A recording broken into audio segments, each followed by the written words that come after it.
My name is Nathan Kolopek, I am Matthew Morkin. and this is the Veritas Equipping Podcast.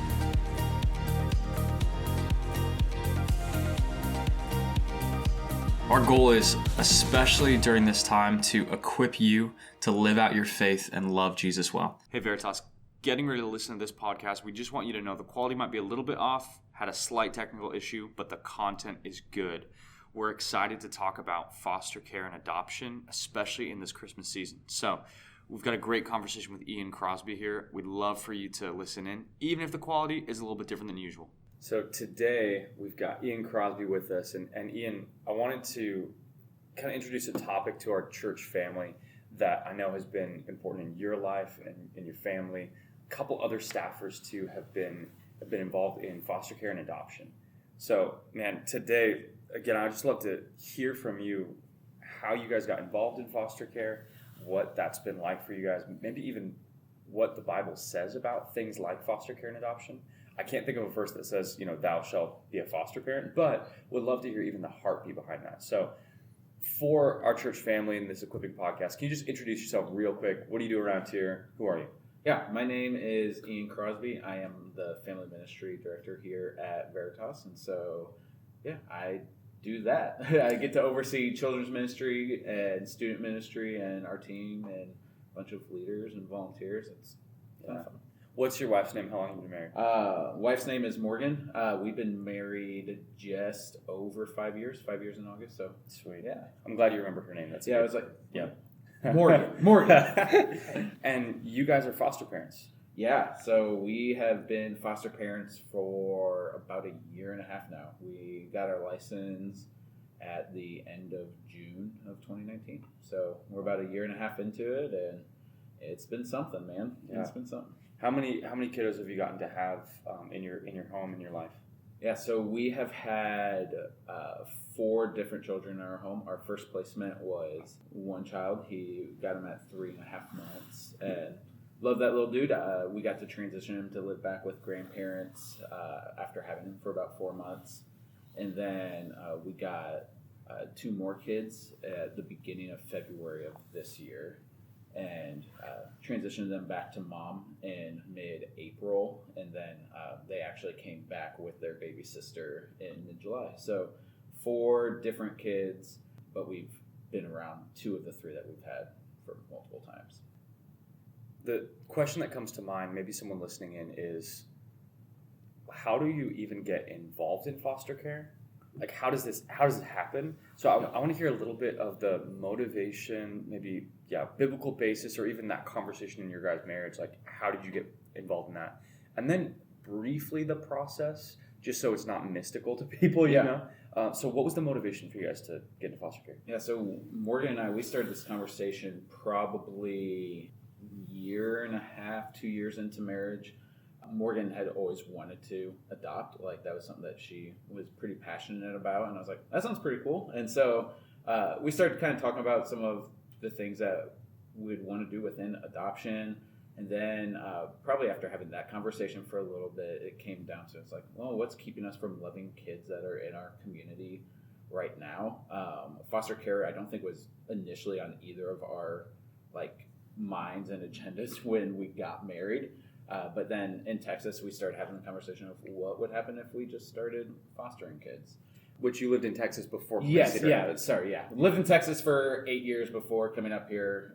We got married and lived in Texas together for about 3 years before coming up to Cedar Rapids. I just didn't want people worrying that if you go on vacation in Texas, you come back foster parents. Or That could be what happens. But yeah, so we were living in Texas at the time. I was working at church. She was teaching. And we're like, hey, what would it look like to start foster care? And we had talked about it. The conversation came up every 3 to 6 months. And we never did anything with it at that point. It just never seemed like, we just never felt settled in that. So then fast forward to summer of 2018, we move up here. And about 3 months after we moved up here, we're pretty set that this is where we're going to be for a while, and we're like, we should just start it. And so started the paperwork that winter, and and so kind of how we got motivated to do it, I guess, was it started with Morgan's heart for adopting, and that was something that she really wanted to do, and kind of morphed into what's keeping us from doing this now.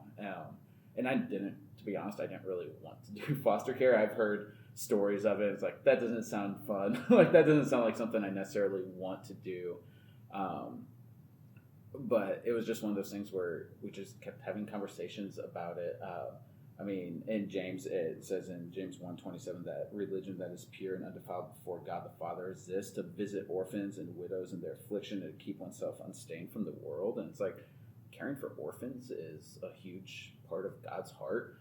And so those were conversations that Morgan was driving, and it was like, unless God tells us no, I can't really say no to this right now. And so that was a huge part of it. It was like, yeah, I didn't necessarily have this huge desire to jump into it, but God didn't tell us no. And so it was like, yeah, let's do it. And so it sort of started with something God was doing in your wife's heart. Yeah. And as you looked at Scripture, you saw this theme and decided to walk forward in it until God changed it. Yeah, and God was really faithful in doing that. Like, people who know me know that, man, we are advocates for foster care. It's really hard and challenging and tough, but it's such a good thing.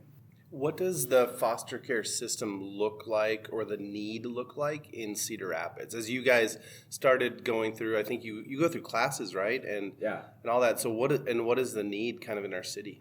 Yeah, so we'll start with just kind of that classes process of it. So the process of getting started, it can seem a little overwhelming at first.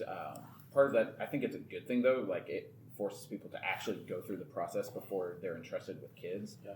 But we filled out paperwork in November. It took about, that was just an application to jump into classes, essentially. So filled out paperwork, and then you jump into 10 weeks of 3 hours a week classes. And so every Monday from, I think it was like 6 to 9 or something like that, we had classes for 10 weeks. And through there, you just learn about different situations, learn how to handle different things, learn about the system in general.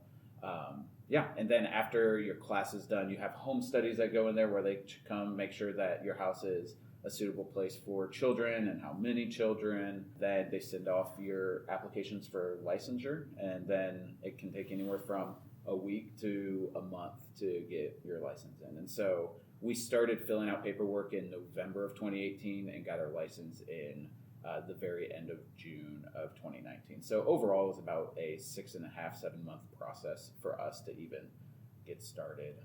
As far as need goes, I don't have a ton of stats. Like, I don't know the stats off the top of my head, but I know that after we got our license, we got our first call within 4 days of getting our license. Wow. And so, there is a need. Like, I just heard stories of, like, another family in our church who does foster care. They brought a little one into their home, and then like 3 months later, they got a call for a 16-year-old girl. And so it's like, it's anywhere from infant to 17-year-olds who need a place until they turn 18. So there's a lot of need for a lot of different kids and a lot of different situations. What's the goal of foster care? Like, why is this something that we have processes for in our society, things like that? Yeah, so the goal and heart of foster care is to get kids reunified with their families, with their biological family. And I think that was something that Morgan and I didn't really know to begin with. Like I said, Morgan had a really big heart for adoption, but then as we entered into foster care, started really learning most of the time it is best for kids to be reunified with their biological family if at all possible. And so we kind of in classes just got really convicted in that, and I think it was probably we halfway through classes we realized we want kids to go back to their family if possible. And that's a hard thing to do, especially when you get thrown into it. We got our first placement. Like I said, he was a 3.5-month-old. Love that dude a ton. We still love that guy a lot. We actually got to see him a little bit in this summer and spring, so it was really sweet. But we transitioned him to live with his biological grandparents in November, and it was just really, really hard. Like, it's one thing to say, man, yeah, the goal is reunification, the goal is to get them back with their family, and then when that actually happens, you're like, okay, I know this is true, but it really sucks right now because, like, you just love the kids a ton. And so it can be hard having kids in your home who have been through trauma or who have baggage, all that stuff. But then it can also be hard to like have them go back and be with family. And ultimately, like, to be honest, like foster care, there in a perfect world it wouldn't exist. Like ideally, there would be no foster care in Cedar Rapids. Ideally, that would be great. And so I think just realizing that foster care is a necessary thing, but that doesn't make it like this really enjoyable thing. Like getting kids who have been through trauma in your home is challenging. Parenting kids who have been through traumatic experiences is challenging. Reunifying kids to family is challenging, but even then, just like realizing if adoption does happen with those kids, that means they have family that wasn't able to or doesn't want to take care of them, and that's just also really hard. Yeah. What are things God's taught you guys through this? What you're saying, man, this is a really tough process, and you feel like God opened the door for it. Talk me through His faithfulness and the things that He's done in you guys through this. Yeah. This has been the most growing thing for Morgan and I. And I think we wouldn't have been able to do it without the community that we have around us. We talk a lot about how just thankful we are for Veritas and the other families who foster or just support fostering. And so we're so thankful for the community here. And one of the things that we've really just learned a lot is how temporary everything is. Just how temporal this world is. And especially as parents, I think we kind of can get into this idea that our kids are our own, that they are my child, and this is what I want for them. And that's something that we learned in our first placement going back to family. It was like, he is not our child. And as much as like we would have loved that to happen because we love that kid a lot, like he is not our child and he is not ultimately ours. And I think when it comes down to it, all parenting can also be viewed in that way. And it's like, kids don't belong to us. They're gifts to us from God to steward well. Mm-hmm. And so I think that applies to foster kids, whether it's for a month, 4 months, 6 months, if it leads to adoption for the rest of their life. I think that's for biological parents who you like birth a child into your family, but ultimately that child belongs to God. And it's like, how are we going to best steward our time with them? And so as foster parents, it's like, I don't know if I have the rest of today with these kids. And so how am I going to best steward that time? And I think that helps set us up for if we have our own biological kids one day to realize, I don't know what this world holds. I don't know if I will have them until I die. I don't know if they will be here until they, like, if they're going to die traumatically, like at a young age, if they're even going to make it out of the womb. Like, it's like kids are a gift that are to be stewarded by us from God.